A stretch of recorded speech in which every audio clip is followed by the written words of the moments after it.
بچه‌مو خلاصش کردم، راحتش کردم از دست یک بابایی که نشه مثل تو. الانم گفتم بیا اینجا فقط برای یه چیزی، جلوی اینا، جلو مأمور قانون. دارم میگم بعد از اعدام من حق نداری نزدیک پسر من بشی، دستت به پسر من نمیخوره.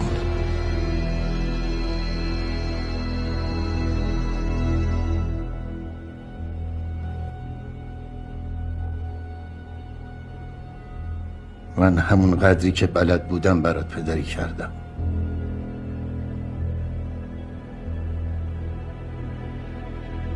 چشمت کور، میخواستی درست زندگی کنی.